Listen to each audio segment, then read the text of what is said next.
जब हम पैदा हुए जग हंसे हम रोए, ऐसी करनी कर चलो हम हंसे जग रोए। करनी माने कर्म होता है, करनी माने कर्तव्य होता है, करनी माने जो तुम सुबह से शाम तक करते हो वो होता है, और कर्म का ही सारा प्रभाव जिंदगी में होता है। ये कर्म कोई साधारण चीज नहीं है। कर्म से ही सुख मिलता है, और कर्म बिगड़ जाए तो दुख मिलता है, और कर्म से ही बंधन बनता है, और कर्म अगर निष्काम कर्म हो जाए तो निष्काम कर्म ही तुम्हें मुक्ति दिला देता है। सारा खेल कर्म का है,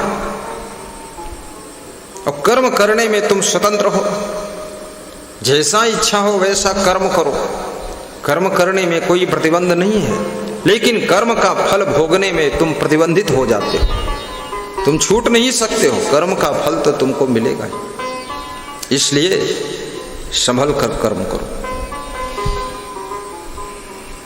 और जितनी तुम ज्यादा गलतियां करोगे किस्मत बिगड़ती चली जाएगी। जितनी अधिक तुम्हारे अंदर बुराइयां होंगी तुम्हारा भाग्य कमजोर होता चला जाएगा। जितना ज्यादा तुम लालच करोगे बस भाग्य फूटना शुरू हो जाएगा। जितना ज्यादा काम वासना में लीन हो जाओगे, चुप्पे चुप्पे खुल्ले खुल्ले इधर उधर झुके झुके, उतना ज्यादा तुम्हारी किस्मत खंडहर हो जाएगी। और जितना ज्यादा तुम क्रोध करोगे तुम्हारा भाग्य जलकर भस्म हो जाएगा। और जितना ज्यादा तुम दूसरों से ईर्ष्या द्वेष करोगे, जितना ज्यादा तुम अहंकार करोगे, तुम्हारी किस्मत फूट जाएगी।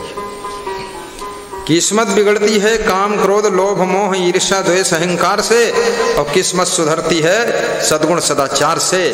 इसलिए याद रखना, आप किस्मत का रोना मंदिर में जाकर के मत रोइए, किस्मत का रोना किसी के सामने मत रोइए। किस्मत बिगड़ी है तो आपकी गलती से बिगड़ी है, और किस्मत जब सुधरेगी तो आपके सुधार से ही सुधरेगी। इसलिए स्वयं को सुधारो।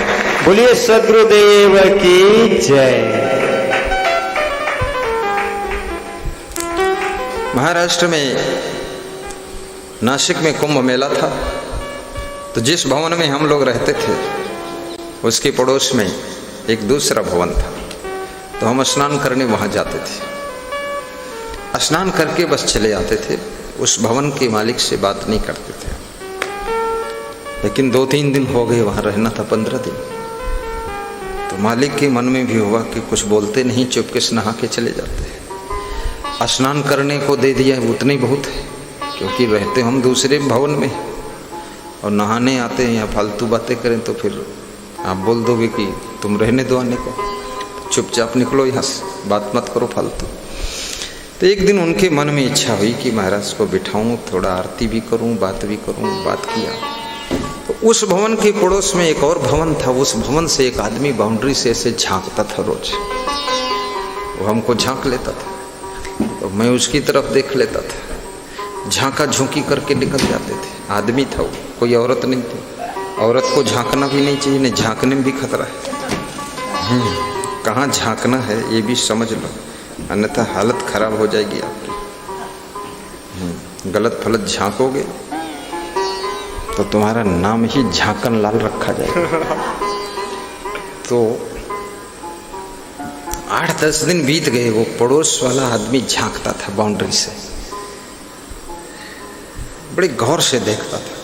उसको डर भी था, संकोच भी था, शर्म भी थी कि बोलूं तो कैसे बोलूं महाराज से, क्योंकि मेरे घर में ना तो स्नान करने आते हैं, ना कुछ इधर से मतलब ही नहीं। तो उसने एक दिन हिम्मत करके कहा,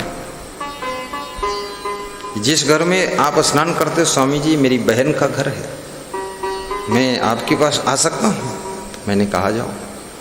आया, प्रणाम किया, बोला ये भी घर अपना ही था। तो हमने कहा फिर?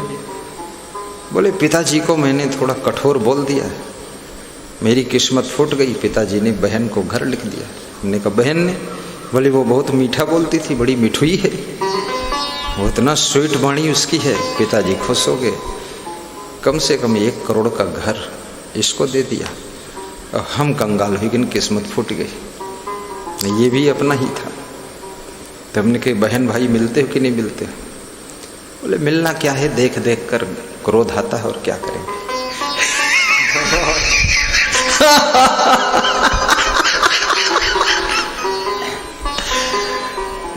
गुस्सा आ रही है। आपकी वाणी अगर बिगड़ जाएगी, याद रखना आपको जो मिलने वाला है उसमें ब्रेक लगेगा। इसलिए संभल कर बोलिए कृपया। अपने घर के माँ बाप से, सास ससुर से, पूर्वजों से, जो भी आपके घर के लोग हैं, आदमी तुम्हारे सुंदर स्वभाव से, प्रेम से प्रभावित होकर के, सामान तो सामान है, धन तो धन है, जान देने को तैयार हो जाता है, जिंदगी दे देता है। ये जिंदगी आपकी। इसलिए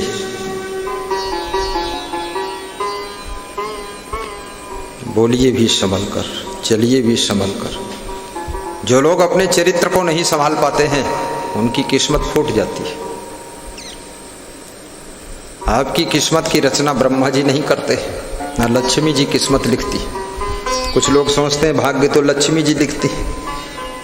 ये करोड़ों अरबों लोग संसार में हैं, अकेले लक्ष्मी जी सबका भाग्य लिखेंगी तो लिखते लिखते इनको फुर्सत ही नहीं मिलेगी विष्णु भगवान के चरण दबाने की। उनके पड़ोस आ ही नहीं पाएंगी और विष्णु भगवान नाराज हो जाएंगे, तुम कहाँ रहो, तो कहीं सबका भाग्य लिखे थे। विष्णु भगवान कहे तुम अब से भागो, वो ही तुम्हारा बसर न हुई, तुम भाग्य लिखती। तो ये लक्ष्मी जी क्यों तुम्हारा भाग्य लिखेंगे? जिसका लक्ष्य सुंदर है उसके घर में लक्ष्मी आती है। जो अपने लक्ष्य को सफल करने के लिए पुरुषार्थ करता है, मेहनत करता है, चरित्रवान बनकर रहता है, उसका भाग्य, उसके घर में लक्ष्मी आ जाती है। आप के हाथ में चाबी है लक्ष्मी की। लक्ष्मी दुर्भाव नहीं करती है। ऐसा नहीं है कि आपके घर आए उनके घर ना आए। लक्ष्मी के अनुकूल जो वातावरण बनाएगा वहां पर धन वर्षा हो जाएगी, वहीं पर खुशहाली आ जाएगी, दिवाली आ जाएगी, वहीं आनंद आ जाएगा। और ये चीजें सब फ्री ऑफ कास्ट है, निःशुल्क है। जैसे आपको सुंदर स्वभाव बनाना है, इसमें क्या पैसा खर्च होता है? आपको वाणी सुधारनी, गाली गलौज बंद करना, क्या इसमें पैसा खर्च होता है? खाली अपनी जबान कंट्रोल करनी। आपको अपने कर्म सुधारने हैं, व्यवहार सुधारना है, तो क्या इसमें पैसा खर्च होता है? कुछ नहीं, खर्च कुछ नहीं होता है। लेकिन अगर कर्म, वाणी, मन सुधर जाए, आचरण सुधर जाए, तो पैसा बहुत मिलता है, पैसा बहुत मिलता है। समझो, कल लखीमपुर के भक्त आए हुए थे, श्रीमती सुमन गुप्ता जी, श्री विकास कुमार, अभिलाष कुमार गुप्ता, उषा गुप्ता, राजश्री गुप्ता, तो कह रहे थे कि हमारा लड़का जो है ये कोई संत गुरु को मानता ही नहीं रहे। कहा अब आपको मानने लगा है, अब कहता है भी इनको गुरु बनाएंगे। तो हमने कहा क्यों? अरे बोले हमारे एक गुरु हैं, तो उनके मंदिर में, आश्रम में जब हम जाते हैं और सत्संग आधा घंटा करते हैं और उसके बाद सबसे कहा निकलो बाहर, होगा सत्संग, चलो हटो यहाँ से, निकलो। बोले ये तने से बोल देते, कल सबसे बोल देते तो सब रूठ जाते, कल उनके यहाँ कोई आना नहीं चाहते। और बोले कि एक दिन हमसे बोल दें, कल हम लखीमपुर से गिन हुआ दर्शन करें, और वहीं आश्रम में सत्संग हुआ, सत्संग सुने और वहीं इधर खड़े रहे। तो हमसे बोले निकलो बाहर, तुम निकलो, होगा सत्संग, अब यहाँ नहीं काम। तो कहें तुम अति दूर से आए, तुम हमका बाहर निकलो बाहर, अब कैसे पहुँचेंगे लखीमपुर इतनी दूर से? हरदोई बहुत दूर है, रात भी गई।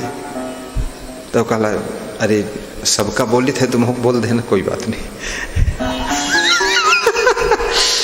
बोले आपके यहाँ कोई आता है तो आप कहते हो आओ अंदर आओ, अंदर आओ, मिलो, बैठो, प्रेम से बोल देते हो। आपके गुरु क्षमादेव प्रेम से बोल देते हैं, संत भी प्रेम से ही व्यवहार करते, प्रेम से भोजन परोस देते। प्रेम सब जगह झलकता है, आपके बोलने में भी प्रेम झलकता है, बैठने में झलकता है, नाश्ता कराने में झलकता है, भोजन परोसने में झलकता है, बिस्तर देने में झलकता है। अगर अभाव से तुम दोगे, कुभाव से दोगे तो भी पता चल जाता है, और भाव प्रेम से दोगे तो भी पता चल जाता है। क्योंकि प्रेम कभी छिप नहीं सकता है और बैर भी छिप नहीं सकता है। इसलिए प्रेम पूर्वक सबके साथ व्यवहार करो, सबके दिल को जीतो और अपने भाग्य को सौभाग्य में बदलना सीखो। जोर से बोलो तुम गणेश जय। बस हाँ, नौजवान बैठे हैं, कोई बोले की हिम्मत नहीं, सोचते हैं बैठ रहो तो इज्जत बची रही, कुछ बोली हो तो कोई गड़बड़ हुई जी, बोलना चाहिए। हाँ, इधर देखो महात्मा एक से एक महाराज जय जय जय हो। जय। देखिए है, इसमें भी बजरंग बली है, दमदारी की आवाज है। साहेब बंदगी साहेब। कबीर जब हम पैदा हुए, जगह से हम रोए, ऐसी करनी कर चलो, हम हंसे जग रोए। वाह! कबीर जब हम पैदा हुए, जगत में मनुष्य के रूप में पैदा होना भी कठिन है। पशु पक्षी कीड़े मकोड़े के रूप में जन्म हो जाता है। याद रखना, ये मनुष्य के रूप में जो तुम्हारा जन्म हुआ है, ये कोई साधारण बात नहीं, ये बहुत बड़ी बात है। बड़े भागे मानुष तन पावा, सुर दुर्लभ सद ग्रंथन गावा, सुर दुर्लभ सद ग्रंथन गावा। बड़े भाग्य मानुष तन पावा, सुर दुर्लभ सद ग्रंथन गावा। साधन धाम मोक्ष कर द्वारा, पाए न जेहि पर लोक सवारा। मंगल भवन अमंगल हारी, जय जय जय गुरु देव तुम्हारी।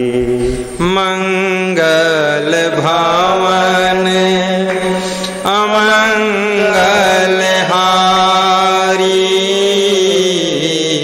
जय जय जय गुरु देव तुम्हारी। मंगल भवन गुनगुनाइए, जल्दी जल्दी बैठ जाए ताकि डिस्टर्ब ना हो, छलांग मार दो, फटाफट कुर्सी लो। जय जय जय गुरु देव तुम्हारी। दूर दूर कुर्सी डालो, कोरोना है, कचपच क्यों डालते हो? आराम से बैठो, बड़ा पंडाल है। द्रवहो सुदशरथ अजीर बिहार,